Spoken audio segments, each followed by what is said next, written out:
என்னது கல்யாணத்தை பார்த்தா கல்யாணம் நடக்குமா? திருமணம் நடைபெறாதவர்களுக்கு 48 நாள்ல இருந்து 3 மாசத்துக்குள்ள கல்யாணம் ஆயிடும். நான் அனுபவபூர்வமா இதை உணர்ந்திருக்கேன். யாருமே மிஸ் பண்ண கூடாது, எல்லாரும் பார்க்க வேண்டிய ஒரு நல்ல ஒரு கல்யாணம். நந்தி கல்யாணம் பார்த்தா முந்தி கல்யாணம் நடக்கும். அட ஆமாங்க, இங்க நடக்கிற இந்த நந்தியோட கல்யாணத்தை பார்த்தா கல்யாணம் ஆகாத இளைஞர்களுக்கு சீக்கிரமே கல்யாணம் ஆகிரும் அப்படிங்கறது நம்பிக்கை. தமிழ்நாட்டிலேயே நந்தீஸ்வரருக்கு திருக்கல்யாணம் நடக்கிற தலம். அததான் இங்க நந்தி கல்யாணம் பார்த்தா முந்தி கல்யாணம் நடக்கும் அப்படின்னு சொல்றாங்க. பங்குனி புனர்பூச நட்சத்திரத்தன்று இந்த நந்தி கல்யாணம் நடக்குது.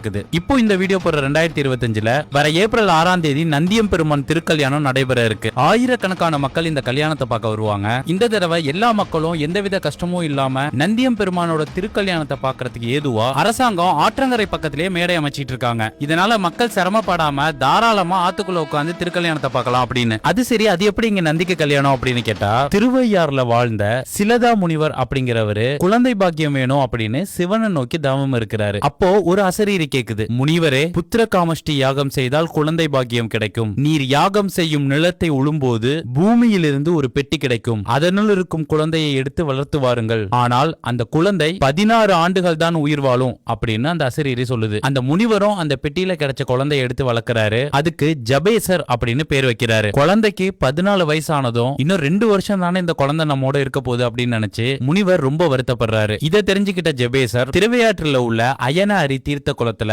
ஒத்த கால நின்னு கடும் தவம் புரியுறாரு. தண்ணியில நின்னு தவம் செஞ்ச இவரை அந்த நீர்ல வாழ்ற உயிரினங்கள் கொஞ்சம் கொஞ்சமா சாப்பிட ஆரம்பிக்குது. ஆனா இவரோ தவத்தை விடல. இவரோட தவத்தால மகிழ்ந்த சிவன் ஜபேசரை குணப்படுத்தி பூர்ண ஆயுளையும் கொடுத்தாரு. அதுக்கப்புறம் இந்த ஜபேசருக்கும் சுயசாம்பிகை அப்படிங்கிற பெண்மணிக்கும் திருமலபாடியில திருமணம் நடக்குது. திருமணத்துக்கு அப்புறம் ஜபேசர் சிவனை நோக்கி கடும் தவம் இருந்து சிவகணங்களின் தலைமை பதவியையும் கைலாயத்தோட முதல் வாயில் காவல் உரிமையையும் நந்தி தேவர் அப்படிங்கிற பெயரையும் பெறாரு. அதனாலதான் இந்த நந்தி திருமணத்தின் போது இந்த ஆற்றங்கரைக்குள்ள திருவையாற்றிலிருந்து வர மாப்பிள்ளை அழைப்பு, பெண் அழைப்பெல்லாம் நடைபெறும். இது தேவார பாடல் பெற்ற 274 சிவாலயங்கள்ல 54வது தேவார தலம். கடுமையான காய்ச்சலால பாதிக்கப்பட்டவங்க இங்க உள்ள ஜொரகருக்கு புழுங்கல் அரிசியில ரசம் சாதம் படைக்கிறாங்க. இங்க இருக்கிற பிரம்மனுக்கு எதிரில 4 வேதங்களும் 4 நந்திகளாக அமைஞ்சிருக்கு. சிவன் பிரகாரத்துல 2 தட்சிணாமூர்த்தி இருக்கிறாங்க. அப்பர், சம்பந்தர், சுந்தரர் பாடிய தலம் இது. சிவனுக்கும் நந்திக்கும் நடுவுல இருக்கிற